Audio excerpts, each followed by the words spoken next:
بسم اللہ الرحمن الرحیم۔ خلیفہ ہارون الرشید نے ایک نصرانی کو 500 درہم کے مطالبے میں قید کا حکم دیا اور ایک سوار کو اس کے ہمراہ بھیجا۔ سوار نے دیکھا راستے میں ایک شخص گھاس کا بوجھ اٹھائے جا رہا ہے اور اس کا بوجھ ایک طرف کو جھکا ہوا ہے۔ یہ دیکھ کر سوار نے اس کو سیدھا کر دیا، پھر وہ بوجھ دوسری جانب کو جھک گیا، جس کو دیکھ کر سوار نے لا حول ولا قوت الا باللہ پڑھا۔ نصرانی نے سوار کی زبان سے یہ کلمہ سن کر اس کلمے کی بڑی تعظیم کی۔ یہ دیکھ کر سوار نے نصرانی سے کہا کہ جب تم اس کلمہ کی اس قدر عظمت کرتے ہو اور اس کو اتنا بابرکت سمجھتے ہو تو اللہ تعالیٰ پر ایمان کیوں نہیں لاتے، جس کے نام کی عظمت سے اس کلمہ کو یہ برکت حاصل ہوئی ہے۔ اس پر نصرانی نے جواب دیا کہ میں نے اس کلمے کو آسمان کے فرشتوں سے سیکھا ہے۔ یہ سن کر سوار کو بہت تعجب ہوا اور سوار نے خلیفہ وقت کی خدمت میں حاضر ہو کر تمام واقعہ بیان کیا۔ تو خلیفہ وقت نے نصرانی کو بلوا کر دریافت کیا، آخر تو نے یہ کلمہ فرشتوں سے کس طرح سیکھا ہے؟ اس نے بتایا کہ واقعہ یہ ہے کہ میرا ایک چچا جو کہ بہت مالدار تھا اور اس کی ایک حسین لڑکی تھی، میں نے اس چچا زاد بہن کے لیے اپنے نکاح کا پیغام بھیجا، جس کو میرے چچا نے منظور نہ کیا اور اس کا نکاح دوسری جگہ کر دیا۔ چنانچہ شب زفاف میں اس کی شوہر کا انتقال ہو گیا۔ میں نے پھر اسے نکاح کی درخواست کی مگر اس نے اب بھی میری درخواست منظور نہیں کی اور دوسری جگہ اس کا نکاح کر دیا۔ اس کا وہ شوہر بھی اسی طرح شب زفاف میں بیوی کے پاس گیا تو مردہ پایا گیا۔ پھر تیسرے شخص سے اس کا نکاح ہوا، اس کے ساتھ بھی یہی واقعہ پیش آیا۔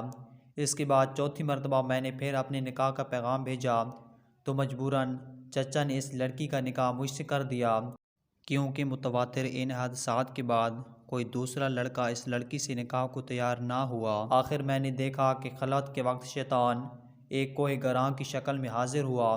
اس نے زور سے ایک چیخ مار کر کہا، تو کہاں آیا ہے؟ میں نے جواب دیا کہ میں اپنی بیوی کے پاس آیا ہوں۔ تو وہی شیطان کہنے لگا، کیا تجھے معلوم نہیں میں نے اس سے پہلے اس کے شوہروں کے ساتھ کیا معاملہ کیا؟ میں نے جواب دیا، ہاں مجھے معلوم ہے۔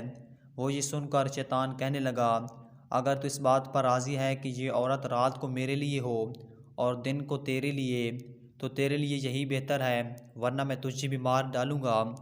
میں نے اس کی بات کو منظور کر لیا اور اسی طرح پر ایک مدت گزر گئی۔ تو ایک روز شیطان نے مجھ سے کہا، آج میں رات کو ملا اعلیٰ کی باتیں چوری سے سننے کے لیے جاؤں گا، کیونکہ آج رات کو اس کام کے لیے میری باری ہے۔ کیا تم بھی میرے ساتھ آسمان پر چلنے کے لیے تیار ہو؟ میں نے جب اس پر اپنی رضامندی کا اظہار کیا تو شیطان نے ایک بڑے سے اونٹ کی مانند اپنی شکل اختیار کر کے مجھ سے کہا کہ میری پشت پر مضبوطی سے سوار ہو جانا۔ چنانچہ جب میں اس پر سوار ہو گیا تو وہ شیطان ہوا میں اڑنے لگا۔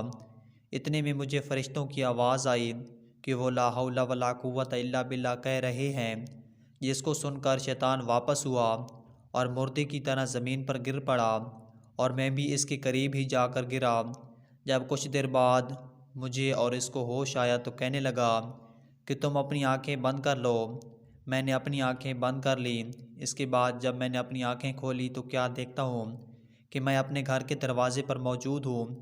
پھر جب میں اپنی بیوی کے پاس خلوت میں گیا تو میں نے اپنی بیوی سے کہا، اس مکان میں جہاں کوئی سوراخ ہو ان سب کو بند کر دو۔ چنانچہ اس نے ایسا ہی کیا۔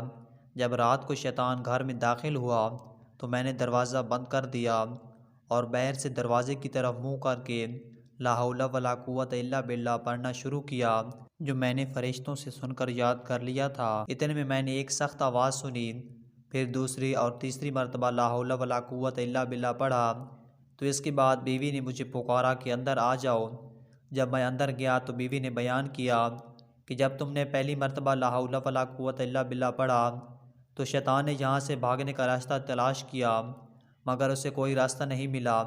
جب دوسری مرتبہ تم نے لا حول ولا قوت الا باللہ پڑھا تو آسمان سے ایک آگ نے اتر کر اس شیطان کو گھیر لیا۔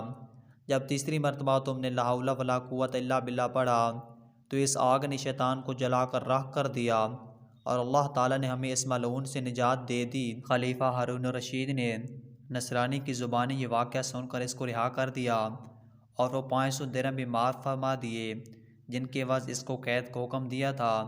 حاصل یہ سب برکت اس مبارک کلمہ کی تھی جس کے پڑھنے سے یہ سب ظاہر ہوا۔